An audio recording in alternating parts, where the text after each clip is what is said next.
일본 지진과 쓰나미로 완전히 깨졌다고 봐도 과언이 아니라고 생각이 됩니다.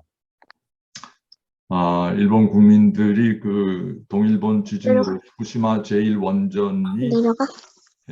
그 전원이 끊기고 그러면서 원자로 경납 건물이 차례로 이렇게 수소 폭발을 일으키면서 하늘로 날아오르는 모습을 보면서 자기네들이 믿어온 그 신화가 이게 정말 그 가짜였구나 하는 것을 이렇게 이제 깨닫기 시작을 한 겁니다.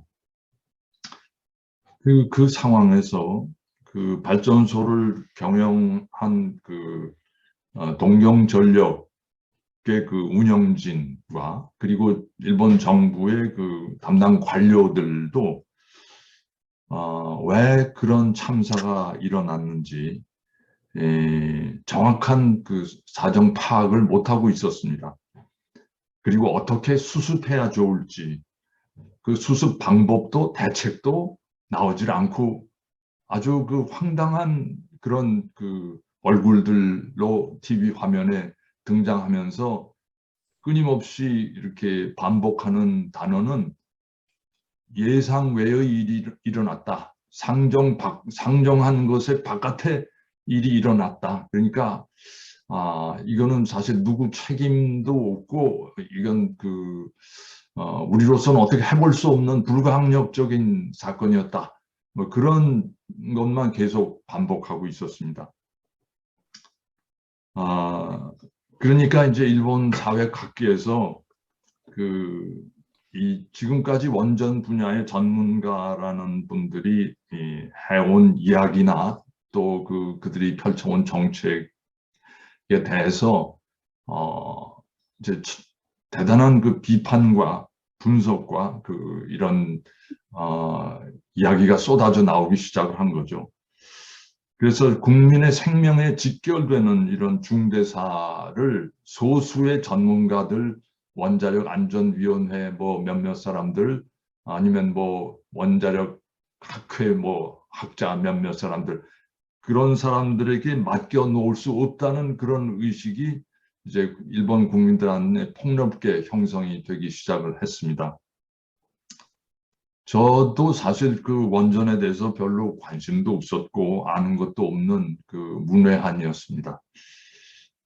그저 그냥 막연히 원자력 분야는 첨단 기술 분야이고 그 분야를 전문적으로 공부한 사람들만 알 수 있는 미지의 세계라는 막연한 그런 이미지로 살았는데 정작 이 후쿠시마 원전 사고와 또 그에 대한 일본 사회 전반의 그 반응과 이렇게 대응 과정을 지켜보면서 저도 완전히 생각을 달리하게 됐습니다.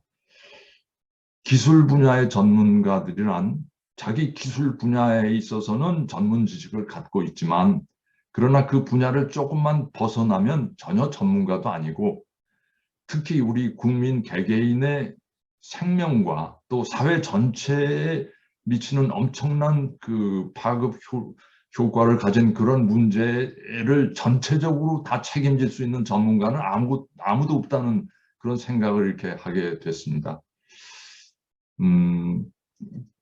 다만 이 사고가 터지면서 전문가들과 또 이 일본 사회 전체의 주고받는 그런 대응 과정 속에서 이 전문가들은 자기들이 향유해온 지위와 특권을 지키기 위해서는 핵발전이 포함하는 위험 요소와 또 그동안에 이미 실제로 있었던 사고 처리 내역을 제대로 공표하지 않고 은폐하고 위장하는 일을 태연히 여러 차례 오랫동안 지속해 왔다는 것이 여러 자료에서 드러나고 있었습니다.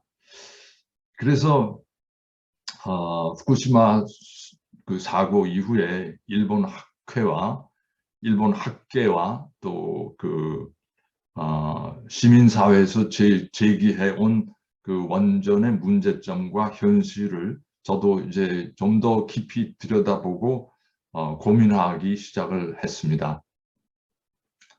저는 동일본 지진 후에 그 센다이를 비롯해서 후쿠시마 그 지역을 3번 방문했습니다. 사고가 난 지 한 달 후에 2011년 4월 27일에 제가 그 센다이를 방문했고, 또 그해 같은 해 11월 달에 또 한일 주교들의 전체 그 교류 모임이 있어서 그때 또 다른 주교님들과 함께 같이 그 방문을 했습니다. 그리고 나서 2018년, 그러니까 사고 난 지 7년 후에 11월 달에 3번째 방문을 했습니다. 한국주교회의는 1995년부터 일본 교회 주교님들과 함께 한일 간의 그 역사 문제를 함께 그 공부하고 토론하고 심의하기 위해서 이렇게 논의하는 그런 모임을 매년 갖고 있었고, 그래서 2011년에는 이미 상당 기간 동안 그 한일 그 주교들의 그 만남이 계속이 됐었고, 그러면서 굉장히 그 어떤 친분을 쌓아왔기 때문에 그 동일본 지진이라는 엄청난 사태가 벌어지고 나서 한국 천주교회 전체에서 우리가 이웃 나라가 이렇게 그 엄청난 재앙 속에 빠져 있는데 가만히 있을 수 없지 않느냐 해서 그때 한국 천주교회 차원에서도 대대적으로 모금 활동을 우리가 펼쳤고요. 그러면서 그 모금한 그 액을 가지고 그 의연금을 가지고 센다이 지역으로 제가 전달 송금도 했지만 직접 또 들고 가서 그 해당 센다이 지역의 그 교구장인 히라가 주교님에게 그것을 전달하러 갔습니다. 센다이에 도착해서 센다이 그 주교자 성당을 방문을 했는데 그 대지진이 일어난 지 뭐 한 달 조금 지나서 아직도 아무런 뭐 이렇게 그 수리나 이런 것이 이루어지지 않은 사고 현장 그대로의 모습을 이렇게 보았습니다. 성당도 그 제대 뒷면 벽이 내려앉아 있었고, 상당한 면적이 그 천정에 구멍이 뚫려 있고, 그래서 아주 좀 불안한 그런 느낌이 들었습니다. 그 센다이 교구장인 그 히라가 주교님이 선수 운전해 주신 차로 함께 시내에서 약 한 10km 정도 떨어진 센다이 공항 쪽으로 이렇게 저희가 그 이동을 해서 보았습니다. 공항으로 진입하는 고속도로가 있는데 고속도로를 기준 이렇게 왼쪽은 쓰나미가 와서 완전히 아주 그 아무것도 없는 그냥 쑥대밭이 돼 있었고요. 오른쪽은 고속도로가 재방구시를 해준 덕에 그 파도가 밀려들지 않아서 그쪽은 이제 그냥 그 보통 괜찮은 모습이었습니다. 공항 주변 모든 시설이 다 파도에 휩쓸려 가버려서 허허벌판이었고, 공항 주차장에 그 주차해 있던 차들이 쓰레기처럼 다 그냥 그 뒤엉켜서 군데군데 더미를 이렇게 이루면서 쌓여 있었습니다. 자동차들 사이에는 그 조그만한 경비행기들이 또 이렇게 그 파도에 떠밀려 가지고 곤두박질 치고 있는 그런 모습도 보았습니다. 그리고 공항의 본 터미널을 제외하고서 주변의 그 작은 건물들은 전부 다 파괴되고 못 쓰게 되어 있었습니다. 그 센다이 공항을 빠져나가서 센다이 그 항구 쪽으로 가보았습니다. 그 센다이 항은 그 상당한 규모의 항구로 평소에 거기서 그 많은 대형 그 화물선이나 여객선이 입출항을 하는 곳인데 그 커다란 그 몇천 톤짜리 되는 배들이 아예 무트로 육지로 올라와 있었습니다. 거기는 그 일본 자동차들이 외국으로 수출되는 수출 기지였는데 선적 대기 배 싣기 위해서 선적하기 위해서 이렇게 그 그냥 이 주차장 같은데 대기시켜 놓았던 자동차들이 전부 다 파도에 휩쓸려 가지고서 산더미처럼 쌓여서 거대한 폐차장을 연상시켰습니다. 그러면서 아주 눈으로 보는 그 모습도 참혹하지만 코에 이렇게 들어오는 냄새가 아주 굉장히 역했습니다. 어항에서 처리하던 그 생선류들이 아마 썩어서 나는 냄새가 아닌가 하는 생각이 한편으로 들면서, 그러나 또 한편으로는 제가 그 말은 히라가 주교님에게 하지는 않았는데 제 속으로 이거 혹시 쓰나미에 떠밀려서 이렇게 희생된 희생자들의 시신이 썩는 냄새가 아닌가, 그런 짐작을 해보았습니다. 거기서 이제 센다이에서 더 북쪽 해안을 따라서 시치리가하마라는 어촌을 거쳐서 시오가마라는 또 작은 소도시를 보았고, 그 다음에 이시노마키라는 어항으로 향했습니다. 가는 곳마다 해안가에 있는 모든 건물은 다 초토화되어 있었습니다. 전쟁이 나서 시가지가 폭격으로 완전히 쑥대밭이 되어 있는, 요즘 무슨 우리가 시리아 내전으로 이렇게 서로가 미사일을 쏘고 폭탄을 이렇게 폭격을 하고 해서 완전히 쑥대밭이 된, 그보다 더 아주 그냥 이 지상에 남아있는 것이 거의 없을 정도로 그냥 쓰레기만 잔뜩 쌓여있는 그런 모습이었습니다. 이시노마키 시내 한복판을 흐르는 강이 하나 있는데, 꽤 폭넓은 강인데, 그 강이 이제 바다 쪽에서 쓰나미 파도가 강을 타고 쫙 밀려 올라오면서 이시노마키 시를 완전히 덮친 거죠. 그러면서 그 강 양쪽에 수산업 작업하는 공장들이 들어서 있었는데, 거기서 가공하던 수산물들, 생선류들이 다 부패해서 거기도 아주 지독한 악취가 나고 있었습니다. 그러면 거기도 역시 큰 배들이 여러 척 무태 올라와 앉아 있었습니다.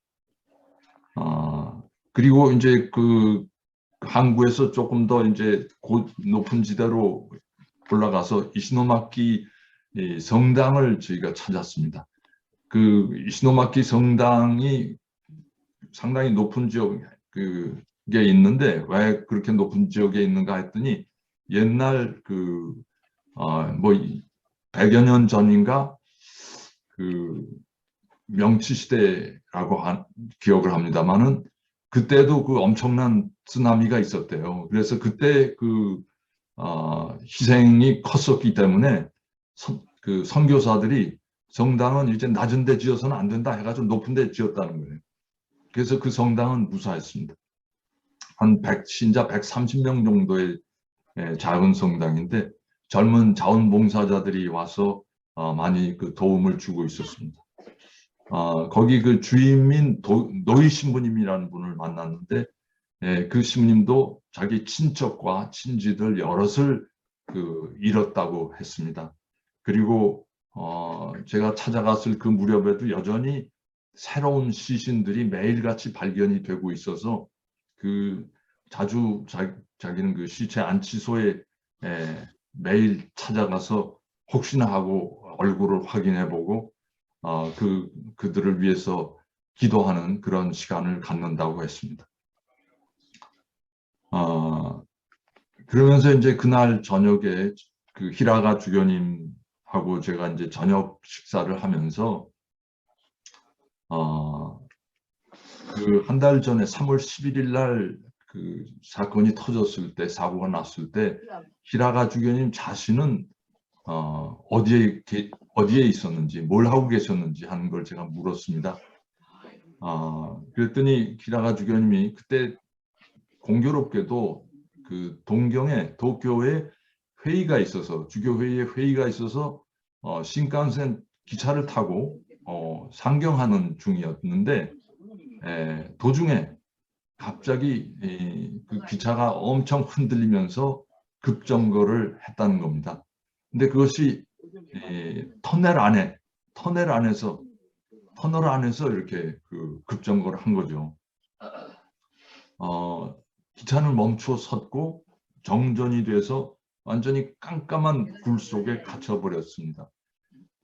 얼마 동안 굴 속에 갇혀 있었냐고 물었더니 이튿날 아침 9시 경에야 나올 수 있었다고 합니다. 그러니까 거의 18시간을 그 터널 속에서 기차 안에서 그냥 깜깜한 속에서 갇혀 있었던 거죠, 이 양반이. 그래서 하여튼 참 그 자기도 그렇게 그 무서운 체험은 처음 해보았다는 그런 말씀이었습니다. 이때는 이때 방문했을 때는 제가 그 시간이 없어서 후쿠시마 원전까지는 찾아가 보지를 못했습니다. 그냥 그 기차로 센다이에서 그 도쿄로 이렇게 가는 도중에 후쿠시마 역이 있기 때문에 후쿠시마 역과 그 후쿠시마 시내를 그냥 기차를 타고 통과했을 뿐입니다. 근데 역을 통과할 때도 그렇고 후쿠시마 시내를 통과하는 과정에서도 거리에 나와 있는 사람이 정말 볼 수가 없었어요. 개미새끼 한 마리 안 보이는 겁니다. 정말 거의 유령 도시를 내가 지나고 있구나 하는 생각을 했습니다. 후쿠시마 시는 그 후쿠시마 제1원전에서부터 약 50km 정도 떨어진 곳에 있는 그 도시인데 그래도 시민들은 방사능 노출 때문에 두려워서 아무도 그 집 밖에 나오지를 않고 있었다는 것입니다. 그리고서 2018년에 제가 다시 그 방문할 기회가 생겼을 때 후쿠시마 지역을 집중적으로 제가 방문을 했습니다. 원전 폭발 사고가 난 지 이미 7년이 지났으니까 많이 이제는 사정이 나아졌겠다 하고 제가 찾아갔는데 여전히 후쿠시마 지역에서는 주민들이 거리를 걷고 있는 모습을 볼 수가 없었습니다. 그냥 다 그 이동은 자동차 타고 그 자동차에서 내리면 얼른 건물 안으로 들어가고 또 뭐 집에서도 이렇게 바깥에 자기 마당에 나오지도 않고 그냥 그 빨래만 바깥에 걸 때 빨래 겉으로 이렇게 잠깐 나오는 그런 정도였습니다. 자동차로 후쿠시마 제1원전이 있는 데서 남쪽 방향에서 히로노마치라는 곳에서부터 후쿠시마 원전을 향해서 이렇게 쭉 올라가는 그 북상로를 택해서 올라갔습니다. 근데 그 히로노마치라는 곳이 그 원전에서 한 30km 남쪽에 있는데 거기에는 그 뭐 주민들은 없고요. 원전 관계 그 무슨 회사들 그 소위 오염된 오염토를 이제 정리하는 그런 일을 하는 회사 사람들이나 뭐 아니면 그 로봇 그러니까 사람들이 들어갈 수 없는 그런 방사능이 강한 지역에서 이렇게 그 로봇을 이용해서 그 제염 작업을 할 수 있는 그런 기계를 연구하는 그 로봇 연구소 뭐 이런 것들만 보였습니다. 근데 거기에다가 이제 그 일본 정부에서는 히로노마치라는 곳에서 이제 조금 떨어진데 북쪽으로 가니까 J 빌리지라고 하는 큰 대규모 시설을 이렇게 건설하고 있었습니다. 그 J 빌리지라는 게 뭔가 하니 J리그 우리 한국 축구를 K리그라고 하잖아요. 일본에서는 J리그라고 합니다. 축구 리그를. 그 J리그의 하나의 그 축구 구장을 거기에 만들고 있었습니다. 그 부대 시설을. 그러면서 2년 후에 예정되어 있는 도쿄 올림픽을 이게 시합을 거기에 유치하기 위해서 짓는 것이다 이렇게 그 설명들 하더라고요. 근데 그 뭐 축구장은 이렇게 근사하게 만들어지고 있는데 거기도 그러니까 뭐 방사능이 그 아주 세서 무인지대가 돼 있어. 일반 주민들은 거의 없었습니다. 그래서 그런 모습을 보면서 참 이게 도대체가 어떻게 향후 여기에 사람이 살 수 있을까 하는 생각을 했는데 그곳으로 이렇게 여행하는 도중에 도로변에는 일본인들이 그 지역 사람들이 뭐라고 하는 건 톰부쿠로라고 하는 그 시커먼 그 플라스틱 박스 우리 키보다도 조금 큰 우리 저 농촌 지역에 이렇게 건초를 이렇게 담는 그 플라스틱 이렇게 더미가 있지 않습니까? 그와 비슷한 모습의 시커먼 그 플라스틱 덩어리들이 이렇게 잔뜩 늘어서 있는데 그 안에 이제 이렇게 방사능 오염된 오염토를 거기 이제 집어넣어 가지고 비닐로 싸 가지고서 이렇게 그거를 도로변에 그러니까 그 지역 그 원전 가까이 그 있는 그 지역의 도로변에 거의 뭐 제방처럼 잔뜩 쌓아 놨습니다. 그게 그때 제가 듣기로 그걸 일본 사람들이 한 개가 1톤이기 때문에 그걸 톤부쿠로라는 게 그 일본 말로 이렇게 큰 그 보자기라는 뜻이거든요. 그 톤부쿠로라고 해서 그 톤부쿠로가 약 2천만 개 있다는 겁니다. 사방에 사람들 그 안 보이는 곳에 이렇게 골짜기에 막 이렇게 쌓아놓은 겁니다. 다른 어느 지자체에서도 그걸 받아들이려고 하지 않기 때문에 가져갈 수도 없고 그러니까 결국 후쿠시마 현 안에서 처리하는 수밖에 없던 겁니다.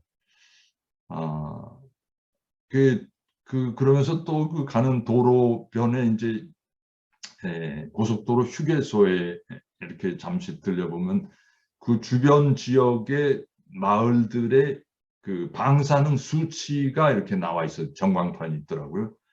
그 방사능 수치가 이렇게 볼 수 있는 모니터들이 있는데 그 방사능 수치가 0.1 밀리시베르트가 되어야 사람이 생활할 수 있는 그 환경이라고 하는데 어떤 지역은 뭐 0.2, 0.3, 0.1 뭐 이런 지역들이 있는데 이미 그 7년이 지났으니까 많이 제어를 했다고 일본 정부에서는 얘기하지만 근데 무려 어떤 지역은 30 밀리시베르트, 3 밀리시베르트, 그러니까 0.1이어야 되는데 3 밀리시베르트니까 30배, 기준의 30배가 되는 그 방사능이 아직도 이렇게 발산되고 있는 그런 지역이 있는 거죠. 제가 그 후쿠시마 제1원전을 오른쪽으로 보면서 이제 북쪽으로 북상을 하다가 하라마치라는 그 마을에 들렸습니다. 거기에는 일본 가톨릭 교회에서 만든 그 자원봉사 센터가 운영이 되고 있어서 찾아갔습니다. 그것은 제1원전에서 북쪽으로 약 40km 정도 떨어진 곳인데 이상하게도 40km면은 방사능이 그렇게 강하지 않으리라고 생각을 했는데 이상하게 사고가 났을 때 바람이 북쪽으로 불었대요. 그러니까 이 방사능 먼지들이 북쪽으로 날아가 가지고 이 하라마치도 굉장히 그 방사능 피해를 입었다고 합니다. 그래서 주민들이 아주 소수밖에 없었습니다. 그래도 하여튼 제가 방문했을 때는 일단 그 하라마치는 방사능이 0.1 밀리시벨트 정도여서 우선 살아가는데 큰 뭐 이렇게 피해는 없으리라고 보고 그 자원봉사 센터를 운영하고 있었습니다. 근데 그 여전히 마을 주민 귀환해서 다시 돌아온 마을 주민들은 아주 소수였고요. 그래도 하여튼 하라마치는 괜찮은 편이라는 거 했습니다. 그 하라마치에서 다시 이제 남쪽으로 내려오면서 미나미 소마라는 동네를 이렇게 지나갔는데 거기는 방사능이 아직도 좀 높았고 사고 후 7년이 지났는데도 거기에 돌아온 그 미나미 소마의 원주민의 20% 정도의 주민만 돌아와 있다고 이렇게 했습니다. 상점도 거의 열린 곳을 제가 볼 수가 없었고 아이들 다니는 학교, 중고등학교나 초등학교나 다 굳게 교문이 아주 쇠사슬로 닫혀져 있었습니다. 일본 정부가 방사능 오염토를 많이 제거해서 이제 안전하니까 주민들이 귀환해서 이렇게 살아도 좋다고 홍보하면서 아주 아담하고 예쁜 집들을 새로 많이 지어놨더라고요. 그런데도 거기 돌아와서 입주한 사람들은 거의 없다는 이야기였습니다. 그 미나미 소마 지역에서 하나의 상징적인 그 장소를 제가 방문을 했는데 그 장소는 목장이었습니다. 근데 그 목장의 타이틀이 희망의 목장이에요. 희망이 너무 없는 곳에 희망을 추구한다는 의미의 희망의 목장이었습니다. 그 지역에 이제 농촌 지역이니까 그 농가마다 키우던 소들이 있었는데 이 소들이 그 농민들이 다 떠나가 버리니까 소들이 그냥 버려진 상태로 왔다 갔다 하고 있는 게 너무 불쌍하니까 어떤 농민이 그 소들을 이렇게 거둬들여 가지고 목장 안에 이렇게 두고서 뭐 먹이를 나름대로 먹였겠죠. 근데 그 지역에 결국 풀들도 다 방사능 오염이 돼 있어서 그거를 계속 줄 수도 없고 그러니까 그렇다고 또 뭐 좀 방사능 오염이 안 된 풀들을 구하기도 힘들고 하니까 이렇게 사료를 좀 주다가 사료도 부족하니까 못 주고 그래서 어떤 사람이 기증을 한 파인애플을 이렇게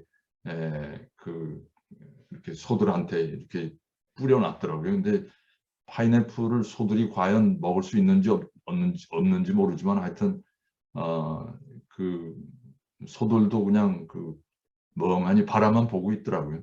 근데 그 소들의 피부가 털이 막 이렇게 벗겨져 있고 그래요. 그래서 정확하게 제가 그 설명을 듣지는 못했지만 이미 상당한 방사능 피폭을 해가지고 그렇게 피부가 이렇게 정상적이지 않는 모습이 아닌가 그런 생각을 이렇게 했습니다.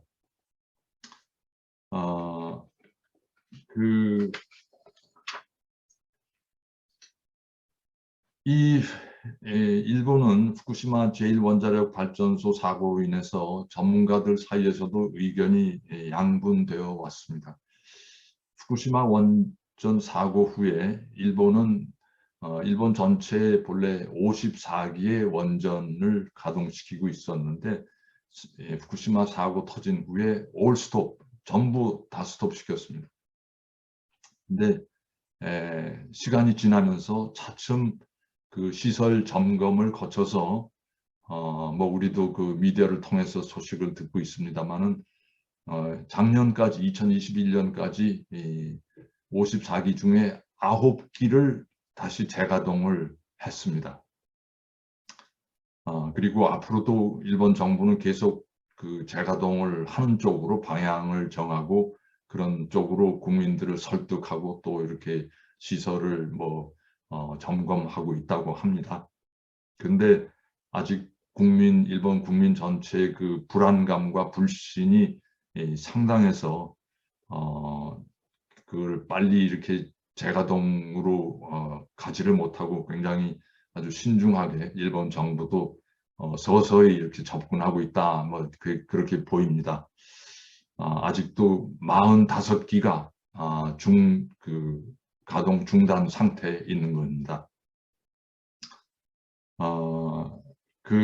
이런 일본의 상황을 생각할 때 원전 의존율이 일본보다 우리가 더 높다고 합니다. 높은데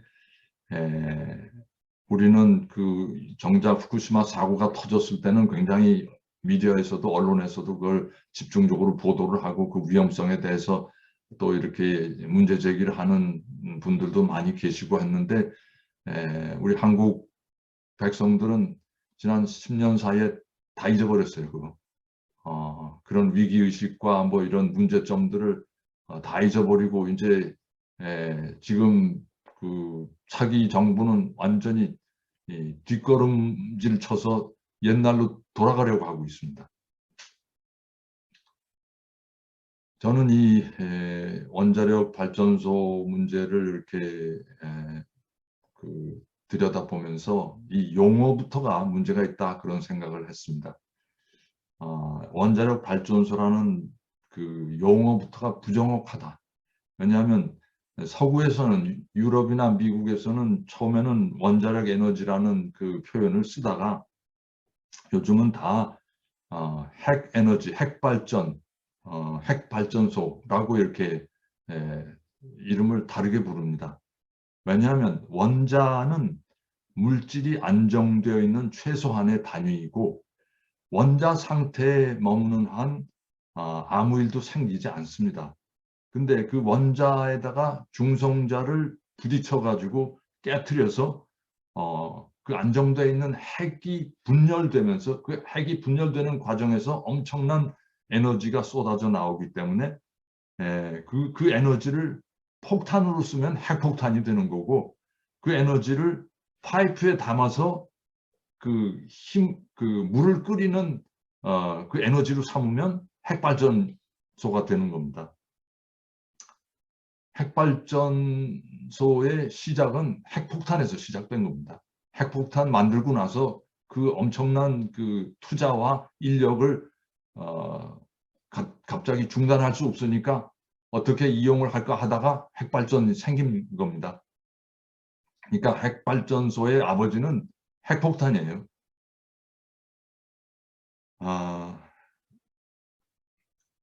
한마디로 핵발전은 그 원자로 안에서 우라늄 원자의 핵을 파괴하고 거기서 생겨나는 열기로 물을 끓이고 그 수증기의 힘으로 터빈을 돌려서 전기를 생산하니까 동력의 원리는 사실은 옛날 증기기관차나 큰 차이는 없습니다. 증기기관차는 석탄을 떼서 발생하는 열로 물을 끓여서 그 수증기의 힘으로 기관차의 바퀴가 회전하도록 했는데 핵발전소는 석탄 대신에 우라늄의 핵을 폭파해서 핵 분열 과정에서 생기는 열로 물을 끓이는 그 차이입니다.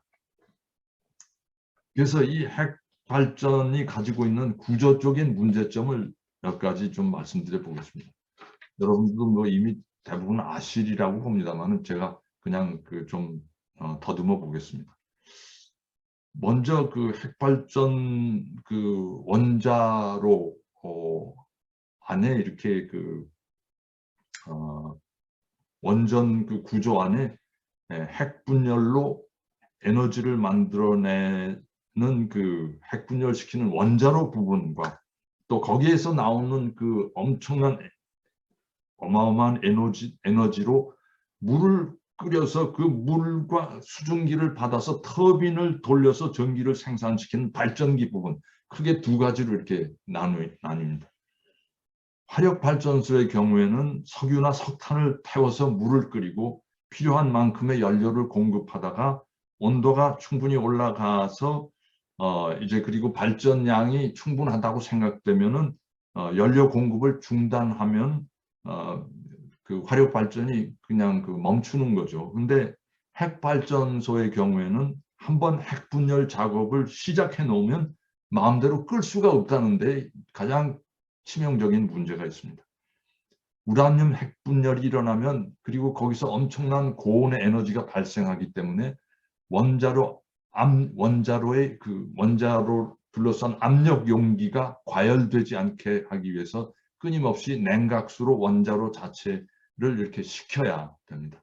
근데 이 원자로는 이 냉각 공정을 위해서 보통 직경 3cm 그리고 길이 20여 m에 가까운 관들이 수백 개, 수천 개가 들어가 있고 그 원자로 부분과 또 발전 시설이 연결되는 것도 이 증기와 물이 통과하는 배관을 통해서 이루어집니다. 이 배관을 통과하는 증기와 물은 엄청난 고온과 고압이기 때문에 그 배관을 연결하는 용접 부위는 항상 취약해서 언제 문제가 생길지 모르는 그런 그 결함을 가지고 있습니다. 여기에 핵발전의 그 원천적인 위험이 상존합니다. 우리나라에도 사실 이 배관에 문제가 생겨서 2002년도 4월에 울진 핵발전소 4호기에서 방사능을 가득히 머금은 냉각수 45톤이 10분 동안 유출되었다고 합니다. 이건 핵발전소로서는 1등급 사고인데 발전소 측에서 이것을 발표를 안 하고 언론에서도 그 사태의 심각성을 제대로 알지 못하고 보도하지 않았습니다. 일본에서도 이 비슷한 일, 이 원전 문제를 지속적으로 연구해온 학자들의 보고에 의하면 이 원자로에 연결된 배관 수백 개 또는 수천 개도 넘는 그 데서 이렇게 그 연결 부위에 구멍이 나서 방사능이 누출된 사고가 수시로 발생해 왔다고 이렇게 지적을 하고 있습니다. 그 다음에 그 냉각수 문제에 대해서 잠깐 말씀드리겠습니다.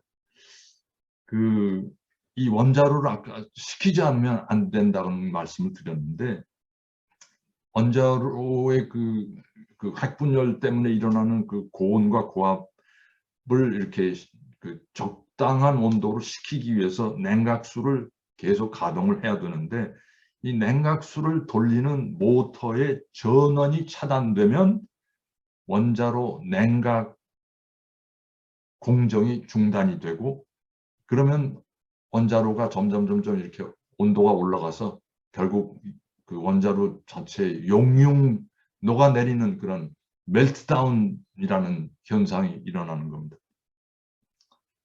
방금 그 전에 그 후쿠시마에서 그 일어난 그 수소 폭발이 또 이렇게 일어나고,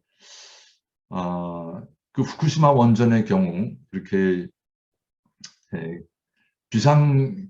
외부로부터 들어오는 그 전력 그 파워를 이렇게 그게 차단됐을 때를 대비해서 비상 발전기를 디젤 발전기를 4개나 마련하고 예비하고 있었습니다. 그런데도 불구하고 그 쓰나미의 엄청난 파도가 밀려와서 그 4개의 디젤 엔진을 다 못 쓰게 만들었습니다. 냉각수 공급이 중단되니까 결국 원자로 온도가 급상승했고 외부에서 물을 쏟아붓는 수밖에 없었고, 그러면서 이렇게 수소 폭발이 일어나고 또 원자로 자체도 용융 사태로 넘어간 겁니다. 그래서 사고 후에 한 달도 안 돼서 그 외부에서 물을 쏟아부어 가지고 이제 식히려고 한 그 물이 다 오염수가 됐는데, 그 오염수가 9만 톤, 한 달도 안 돼서 오염수가 9만 톤이 쌓였다고. 지난 그 아베 총리는 올림픽 열기 전에 일본의 그 후쿠시마의 그 원전의 방사능은 전부 안더 컨트롤, 수도 없이 그 앵무새 외우듯이 안더 컨트롤이라고 했어요. 그렇지만 계속 방사능 오염수는 늘어났고, 그 오염수를 채운 탱크를 보관하는데도 이제 한계에 도달해 가지고 어쩔 수 없으니까 이제 바다로 흘려보내겠다는 겁니다. 그 다음에 또 한 가지 이 원전의 제일 큰 문제가 이렇게 사람은 먹으면 이렇게 화장실에 가서 배설을 해야 되잖아요. 마찬가지로 원전도 이 우라늄 이렇게 핵 연료를 이렇게 먹으면 그거를 뱉어내야 됩니다. 그 사용 후 핵 폐기물, 거기서 이제 엄청난 그 방사능 부산물이 쏟아져 나온다고 합니다. 세슘, 뭐 스트론튬, 요오드, 크립톤, 플루토늄 등 200여 종의 방사성 물질이 분출이 된다고 합니다.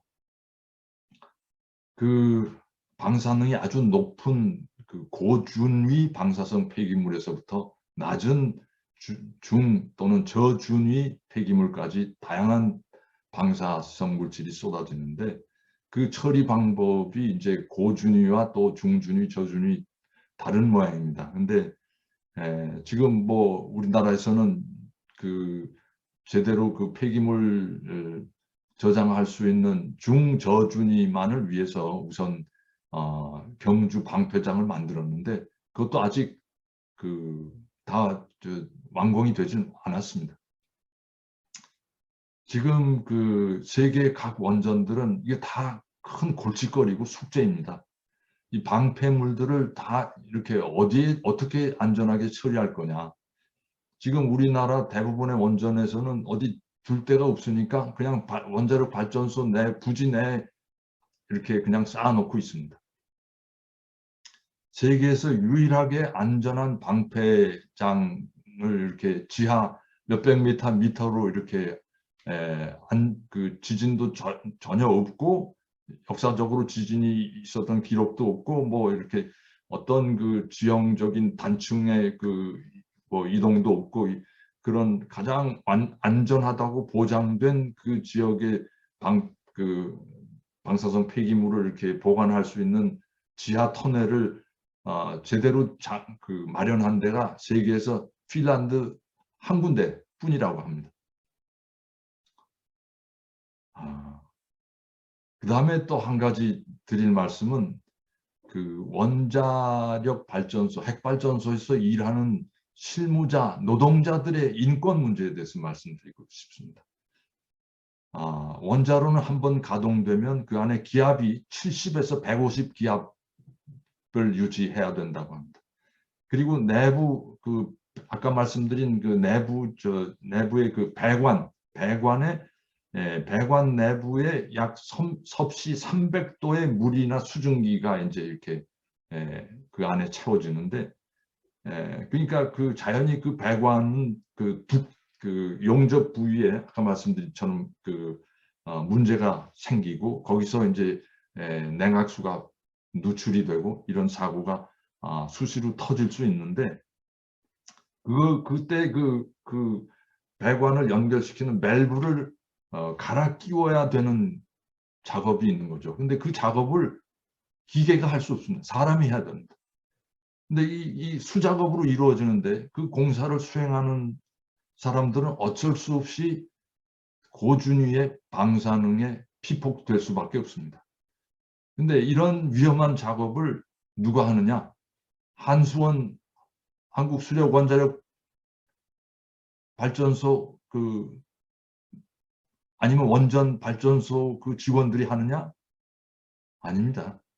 하청을 준 정말 어디서도 자기 일자리가 없는 그런 사람들이 먹고 살기 위해서 어쩔 수 없이 이렇게 가서 그 위험한 일을 이렇게 합니다. 그러니까 그건 한국이나 일본이나 마찬가지라고 그래요. 원청 회사의 직원이 아무도 거기서 그런 일 안 합니다. 그러니까 결국은 비정규직, 그 중에서도 일용직에 가까운 정말 가난한 노동자들이 이 일을 맡아서 하게 되고, 이 사람들이 나중에 백혈병이나 갑상선 암에 걸렸을 때 아무도 책임져 줄 회사가 없는 겁니다. 그 다음에 이제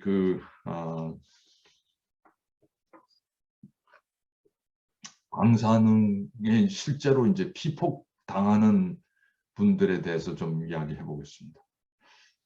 1986년에 체르노빌 사고로 인해서 우크라이나 정부의 2006년도 공식 집계가 밝힌 사망자 수는 초기 대응 과정에서 약 56명의 그 사고 진압 그 인력이 사망을 했고요. 그 사고 터지자마자 투입된 소방관이나 뭐 여러 경찰 인력이나 이런 사람들이 그냥 그 자리에서 56명이 죽었고, 그 다음에 86년에서 87년 1년 사이에, 사고 터진 1년 사이에 투입된 그 작업자들이 약 22만 6천 명이었는데 그 중에 2만 5천 명이 사망했다고. 1년 사이에. 그리고 백혈병이나 갑상선 암으로 고생한 사람들의 환자 수치는 통계조차 잡히지 않고 있다고 합니다. 후쿠시마 원전 사고 후에 후쿠시마 현 주민들 중에 특히 어린이들, 청소년 중에 갑상선 암 환자가 급증을 했는데, 그전에는 기껏해서 두 자릿수, 10여 명, 이랬던, 갑상선 암 환자가 300여 명 가깝게 발생을 했습니다. 다른 지역의 10배를 훨씬 넘는 수치라고 합니다. 일본 정부와 지자체는 암 환자 발생이 암 환자가 이렇게 후쿠시마 지역에서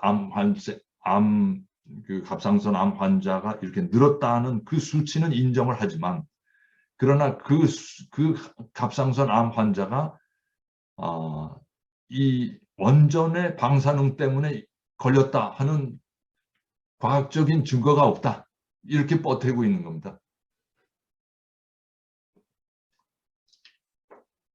우리 월성 원전의 경우에 제가 그 월성 원전 인근에 사는 주민들을 만나 뵌 적이 있는데, 그 주민들 사이에도 갑상선 암 환자가 늘어나서 한수원에 대고 항의하고 보상하라고 이렇게 요구를 했지만, 거기서도 그 갑상선 암이 원전 때문에 생겼다는 증거가 어디 있느냐.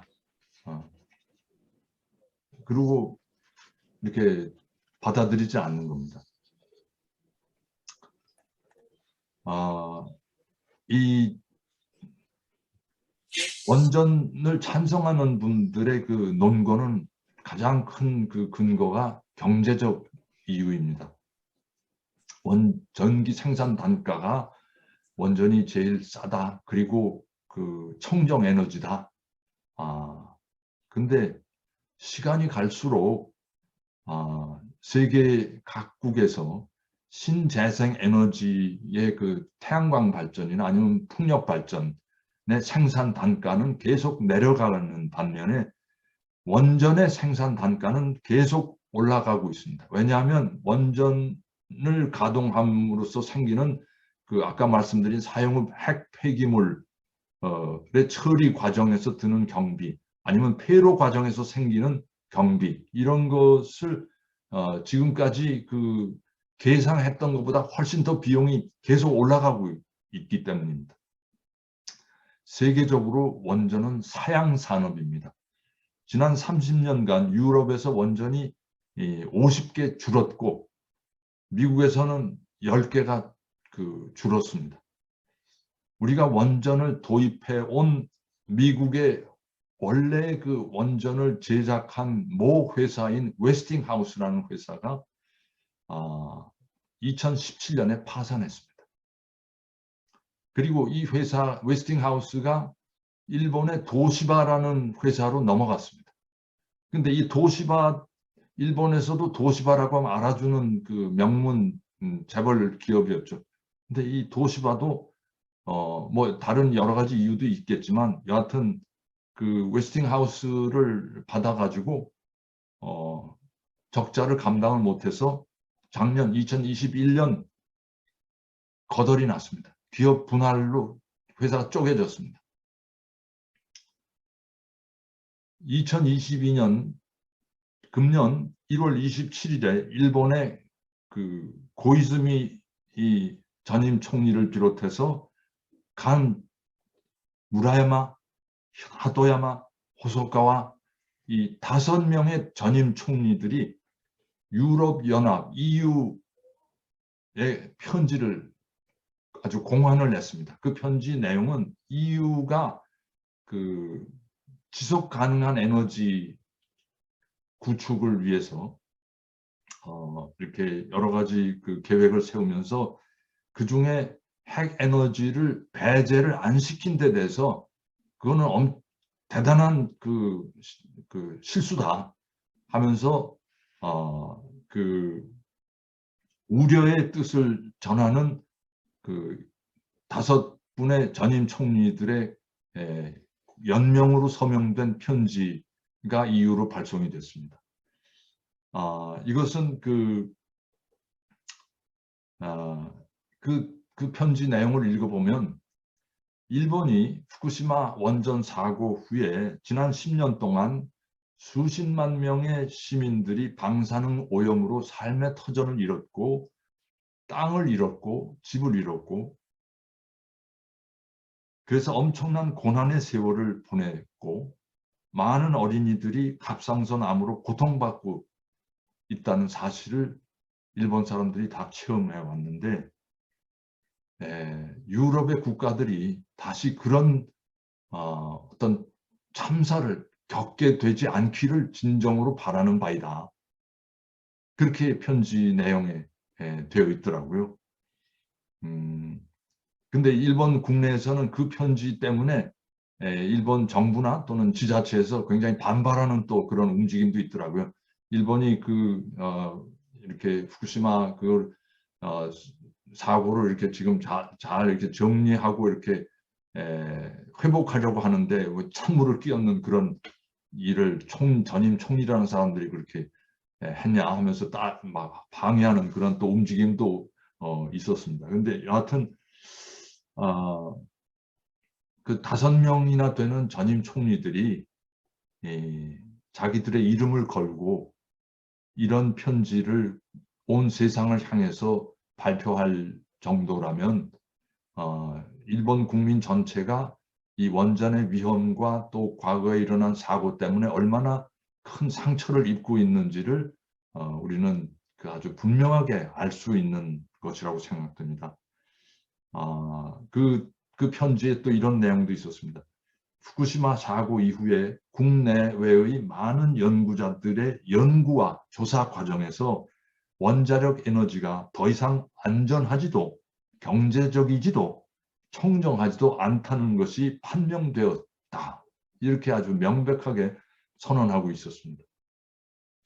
우리 동해안의 원전 밀집도는 세계 최고입니다.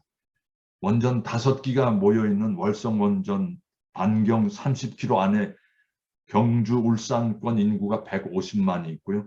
원전 7개가 가동 중인 그리고 2개가 건설 중인 그러니까 9개가 들어설 그런 고리원전 30km 이내 부산을 끼고 있는 그 주민들 약 400만 명입니다. 그러면 후쿠시마 원전 반경 30km 이내 인구가 불과 17만 명이었는데 또 그렇게 일본 전국에 큰 영향을 미쳤는데 우리 만약 이 월성이나 고리나 이쪽 지역의 원전 어디 한 군데에서만 탈이 났고 사고가 터지면 550만 명의 우리 백성들이 어디로 가겠습니까? 실제로 우리나라에서 이런 사고가 한번 터지면 수습도, 통제도 불가능한 거의 종말적인 상황이 야기되리라고 봅니다.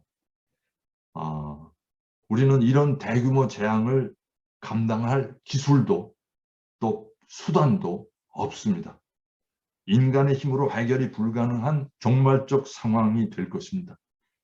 그때 가서 누구한테 책임 소재를 물을 수도 없고 또 내가 책임지겠다고 나설 수 있는 사람도 그런 역량을 가진 사람도 아무도 없습니다. 어떤 정치가도 어떤 지도자도 이 수많은 국민의 생명을 담보로 삼는 모험을 저지를 그런 자격도 권리도 없다고 생각합니다. 감사합니다. 들어주셔서. 제 말씀은 이것으로 마치겠습니다. 예, 감사합니다. 예, 감사합니다. 예, 지금 이제 그 강연을 마친 강울 주교님께 뜨거운 박수를 보내주시면 감사하겠습니다. 네, 수고하셨습니다. 예, 감사합니다. 고맙습니다.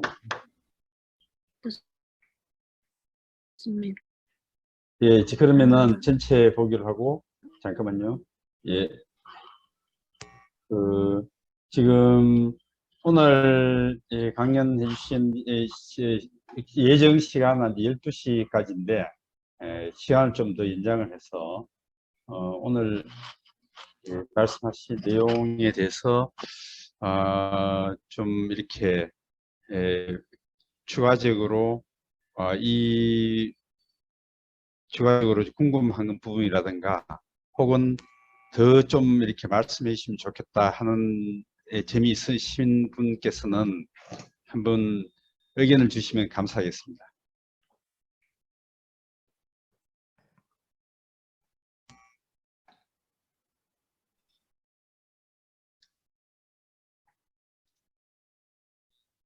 질문을 주셔도 좋고 코멘트를 주셔도 좋고 뭐 이렇게 자유롭게 말씀하셔도 좋습니다. 예, 제가 잠깐 좀 예.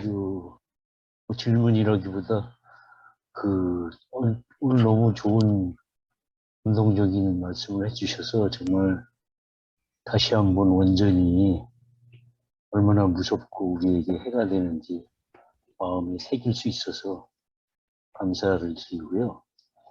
그 다음에 이제 신부님이시니까 이 원전과 핵 에너지 이런 거를 그러죠. 저도 이제 크리스찬이나 종교적 의미에서 뭐 기독교 그냥 다 종교를 그래서 종교적 입장에서 이 원전은 어떻게 바라봐야 되는지 물론 뭐 기본적으로는 알고 있지만 혹시 그 종교적 이 그리스도인들이나 종교인들이 어떻게 이걸 대처하고 해야 될지 혹시 그런 점에 있어서 한번 잠깐 말씀해 주시면 감사하겠습니다. 예, 감사합니다. 좋은 질문 해주신 것 같습니다. 그러지 않아도 저도 이제 그런 각도에서 좀 여러 가지 이렇게 자료를 찾아보고 그동안에 이제 그리스도교계 관계 가톨릭과 또 개신교 측에서 어떤 이 핵 문제에 대해서 생각을 갖고 있었나 하는 것을 쭉 이렇게 조사를 해보니까요. 처음에 2차 대전 끝나고 나서, 그러니까 일본의 핵 폭탄 떨어지고 뭐 이러고 나서도 한참 동안은 50년대, 60년대까지만 해도 이렇게 신학자들 중에 이것은 하나의 문명의 이익이다. 그러니까 지금까지 인류가 발전해 오면서 여러 가지 새로운 기술을 개발해내고 그 기술을 통해서 인간의 생활이 경제적으로 또 이렇게 문화적으로 발전하는 것에 보탬이 되는 그런 과정들이 많았기 때문에 이 원자력도 하나의 그런 평화적으로 이용하면은 인류의 생활을 증진하는 데 대해서 경제적인 성장과 이렇게 어떤 새로운 문명을 개척해 나가는데 큰 도움이 될 것이다 하는 그런 견해를 이렇게 펴는 신학자들이 있었습니다. 근데 최근에 와서 특히 이제 체르노빌 사고가 터진 후에 이 견해가 완전히 바뀌었습니다. 특히 이제 체르노빌 사고가 터진 후에 독일 쪽으로까지 방사능이 이렇게 날아갔거든요. 그러니까 세계 유럽 여러 국가들 중에서도 독일 사람들이 여기에 대해서 굉장히 민감하게 반응했고, 그러면서 그 세계 여러 정부들 중에 탈원전을 제일 먼저 선언한 정부가 독일입니다.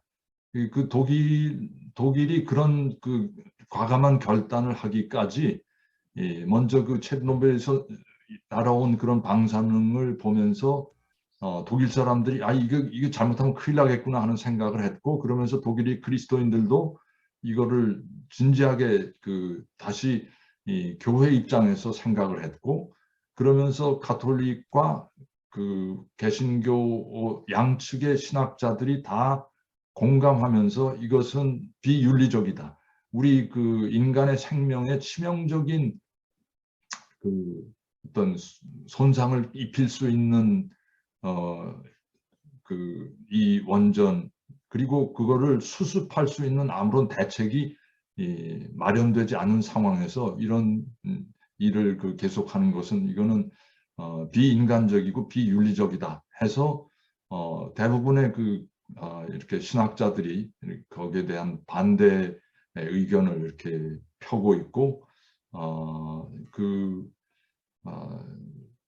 지금도 이제 뭐 아직도 이제 거기까지 도달 못한 분들도 계시지만, 제가 보기에 대부분의 이제 교회 관계 인사들도 그런 견해를 가지고 있고, 그래서 아까 제가 독일 정부 말씀드렸는데, 독일 정부가 그런 탈핵으로 완전히 정부 전체, 국가 전체의 정책을 결정하는 과정에서 그 정부가 그냥 메르켈 총리 혼자서 뭐 이렇게 한 게 아니고요.